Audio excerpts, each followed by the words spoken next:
తమ్ముడు ఈ రోజుల్లో అమ్మాయిలు నమ్మొచ్చా నమ్మకూడదా ఏం చెప్తావు? భయ్యా నమ్మొచ్చు అంటే కొంతమంది నమ్మొచ్చు భయ్యా, అందరినీ నమ్మకం లేదు. అందరూ ఎలా ఉన్నారంటే వాడుకొని వదిలేసేలా ఉన్నారు. కానీ కొంతమంది ఉన్నారు భయ్యా, అందులో 2% ఓకే, నా తెలిసి 2% ఓకే భయ్యా, నమ్మొచ్చు. కానీ 98% చాలా డేంజర్ భయ్యా. వచ్చినారంటే మోసం చేస్తారు వాళ్ళు, ఏ రకంగా మన ట్రాప్లో దింపుతారు? ఫస్ట్ హాయ్ హలో అంటారు, తర్వాత అక్కడ పదాం ఇక్కడ పదాం అంటారు. అక్కడ పదాం పెట్టాలి, డబ్బులు పెట్టాలి పోవాలంటే మేమే. అమ్మాయి అటు పదాం ఇటు పదాం అంటే ఇంక మేమే కదా, ఇంకా ఆశ అమ్మాయి అంటే ఇంక అప్పుడే ఆశపడతాము. ఏం ఆశపడతారు? అదే లవ్, మనకంటూ ఒక లైఫ్ ఉంది అనేసి. అమ్మాయి ఏమనుకోండి, అరే బక్రా దొరికినాడ్రా అనే విధంగా ఉంటారు. మనకి ఎగ్జాంపుల్ అంటే ఇతడే. ఓకే ఓకే, ఇప్పుడు చెప్పు అతను చెప్తాను. చెప్పు ఎలా అంత నవ్వుతున్నావు? ఎలా అంత నవ్వుతున్నావు రా నువ్వు? సమాజం చూస్తే నవ్వే సార్. ఏం నువ్వు ఎంతమంది మోసం చేసినావు? వాళ్ళని మోసం చేసినా నువ్వు వాడిన పాపం, వాడి బాధ చూడు, వాడి బాధ చూసి మాట్లాడు. ఎంతమంది మోసపోయినాడు. ఎందుకు ఏడుస్తావు చెప్పు అసలు? సరే, ఇప్పుడు అమ్మాయిలతో బయటికి వెళ్ళినప్పుడు డబ్బులు ఎవరు ఖర్చు పెట్టాలి? నువ్వు ఖర్చు పెట్టాలా, అబ్బాయిలు ఖర్చు పెట్టాలా, అమ్మాయిలు ఖర్చు పెట్టాలా? అబ్బాయిలు కరువులో ఉంటారు కాబట్టి ఆల్మోస్ట్ అబ్బాయిలు ఖర్చు పెడతారు, అది వాళ్ళకి అడ్వాంటేజ్ అయిపోతుంది. దీంతో కొన్ని రోజుల తర్వాత మేము మోసపోయామని తెలుసుకుంటారు అబ్బాయిలు.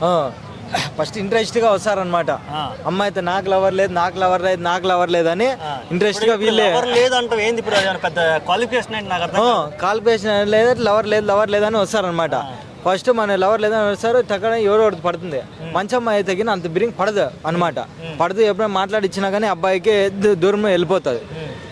కానీ ఎప్పుడైతే ఈజీ పడిపోతుంది అని చెప్పి ఇంకా కొత్త క్యాండిడేట్ అది ఎన్నో నంబర్ తెలియదు కదా, వస్తుంది మళ్ళీ దొరికిందా ఏంది నంబర్ అంటే తన లిస్ట్ అనమాట. 1 2 3 అని, నువ్వు 1 2 3 ఇంకో 4 5 6 అట్లా. అంటే ఎంతమంది మెయింటైన్ చేస్తున్నారు అమ్మాయిలు ఒకళ్ళే తెలియకుండా ఒకళ్ళని?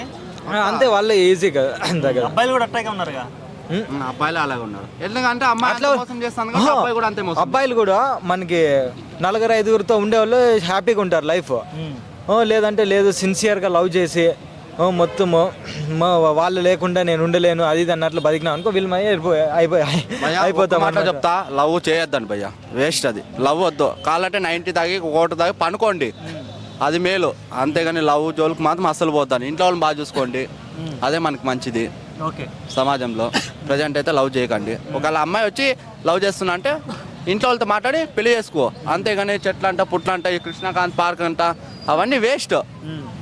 అవన్నీ చూసి ఎట్లంటే తెల్లంటికి వచ్చేస్తారు, అట్లుంటుంది భయ్యా. ఎందుకు అవన్నీ? ఎందుకంటే మోసపోయి సాలైపోయింది. సరే తమ్ముడు, చివరిగా నువ్వేం చెప్తావు? మోసపోయిన అమ్మాయికి ప్రేమకుడి, భగ్న ప్రేమికుడి కాబట్టి ఏం చెప్తావు? ఇప్పుడు మోసపోయి ఇక మనం చేసేది ఏం లేదు. ఇప్పుడు అబ్బాయిలు అయితే ఇప్పుడు 10 మంది మెయింటైన్ చేస్తారు అంటే ఇప్పుడు ఒకటి పోతే ఇంకోటి వస్తుంది. ఒకటి లవ్ చేస్తే సిన్సియర్గా ఒకటి పోతూ ఉంటుంది. ఇక అబ్బాయిలు కూడా ఒకటి పోతే ఇంకోటి వస్తుందని అబ్బాయిలు కూడా అమ్మాయిలు ఎట్లనో బక్రాగాలు దొక్కిరని వాళ్ళ కోసం వాళ్ళు వాడుకుంటారు. ఇప్పుడు అబ్బాయిలు కూడా ఒకటి పోతే ఇంకోటి వస్తుందని ఇక అబ్బాయిలు కూడా దానికోసం వాళ్ళ ట్రెండ్ కోసం వాళ్ళు కూడా యూజ్ చేసి వాళ్ళు కూడా వదిలేస్తారు, అంతే. ఓకే తమ్ముడు, ఓకే. ఏం చెప్తావు? స్టైలిష్ స్టార్ రవితేజ ఏం చెప్పేది ఒక మాటలో చెప్పు. మనం లైఫ్లో ఇది ఇప్పుడు ఎన్నో గోల్లో ఏదో పెట్టుకొని వస్తాం అనమాట. ఇప్పుడు వేరే వాళ్ళది ఏమో తెలియదు కానీ నేనే చెప్తా. నేను చూసిండేది హైదరాబాద్కి ఏదో సినిమాలో ఏదో యాక్టర్ అయిదామనో లేకపోతే అట్లా అయిదామనో ఇట్లా ఏదో ఫీలింగ్తో వచ్చాం. ఇక్కడ ఆడిషన్స్ అని అవన్నీ తిరిగి ఇప్పుడు మన ఇంట్లో ఫైనాన్షియల్గా ఏదైనా సపోర్ట్ ఉంది అనుకోండి, మంత్లీ నెలకు ఒక 20,000 30,000 మనం ఏం పని పాటు చేయకపోయినా కానీ ఇంట్లో వాళ్ళు అది చేస్తున్నారు అనుకో, మనం రీల్స్ కానీ అవి మనకు అదే ఇంట్రెస్ట్ ఉండొచ్చు. ఒక బైక్ తీసుకొని డైలీ ఒక ఆఫీస్ చుట్టూ ఏదో చుట్టూ తిరుగుతూ ఉండొచ్చు. మళ్ళీ మన ఏదో ఆఫీస్ చుట్టూ తిరుక్కొని మనము ఓ షార్ట్ ఫిలింలు కానీ ఇయర్కో 2-3 షార్ట్ ఫిలింలు అవి తీస్తే కానీ మనకు ఐడెంటిటీ వస్తుంది.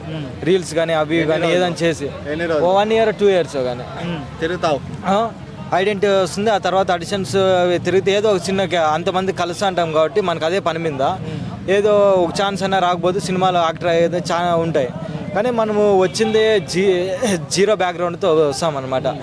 మనం లాస్ట్కి రూమ్ రెంట్గా ఇప్పుడు ఉండే ఏజ్లో మనమే ఇంట్లో వాళ్ళకి సపోర్ట్ ఉండాలి. ఏదో ఒకటి వాళ్ళకి ఏదైనా మనమే ఉపయోగం పడి మనమే ఏదైనా చేయాలి. అట్లా వెళ్తే ఈ ఏజ్లో మనం వాళ్ళ దగ్గర డబ్బులు అడగలేము. దానికి ఏం చేస్తాం మనము మనమే పని చేసుకోవాలా. ఓ పక్క పని చేసుకోవాలా, ఓ పక్క మన గోల్ అయిపోవాలా. మనం గోల్ అయిపోవాలని ఒకవేళ అడిషన్స్ ఉన్నాయని తిరిగినా అంటే ఛార్జీలు బొక్క, హైదరాబాద్లో ర్యాపిడోలు బుక్క. మళ్ళీ మనము పని పాటిడిసి పెట్టుకొని పోయినామంటే రూమ్ రెంట్ కట్టుకోకుంటే రూమ్ ఓనర్లు కొని బయట నొక్కుతారు. ఇట్లా కష్టపడి డైలీ ఒకసారి మనకి షూటింగ్ వర్క్ ఉంటుంది, నిద్ర ఉండదు. అట్లా daily day night work day night నిద్ర లేకుండా కష్టపడి పని చేయాల. నిద్ర లేకుండా పని మనకి అంటే ఒకసారి మనకి లవర్ ఉంటే ఫీలింగ్ బాగుంటుంది. ఎట్లా అంటే అనేది ఒక ఏర్పడుతుంది. అప్పుడు ఏమైపోయిందంటే ఎవరు అనుకోకుండా ఒక అమ్మాయి పరిచయం అయ్యి మనమే ఇంటికి డబ్బులు పంపించలేక రూమ్ రెంట్ కట్టుకోలేక ఎన్నో ఖర్చులు పడుతూ ఉంటాం. అట్లా అది డే నైట్ అన్ని కష్టాలు పడి ఉన్నట్టుండి లవర్ పడి పాపము దగ్గర దేనికి వచ్చారు, ఏం చేయడానికి వచ్చారు అసలు హైదరాబాద్? భయ్యా ఇప్పుడు హైదరాబాద్కి అందరూ టాలెంటెడ్ పర్సన్సే వస్తారు.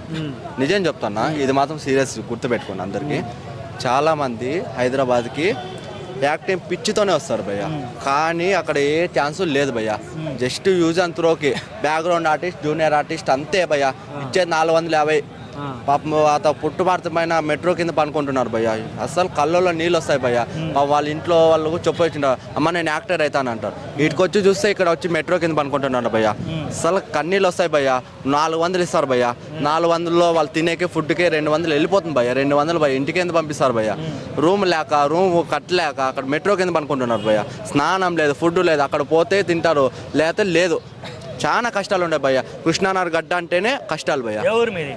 మాది అనంతపూర్ భయ్య. అనంతపూర్. కానీ కృష్ణానగర్లో ఫేమస్ అయిన వాళ్ళు కూడా ఉన్నారు. కృష్ణానగర్లో ఉండి బాగా ఫేమస్ అయ్యి బాగా సినిమాల్లో ఇప్పుడు ఎవరు కాలేదు. అంటే ఇప్పుడు కాంపిటీషన్ ఎక్కువైపోయింది. మరి కాంపిటీషన్ అంటే ప్రతి ఒక్కరు 100 మందిలో 100 మందికి టాలెంట్ ఉంది.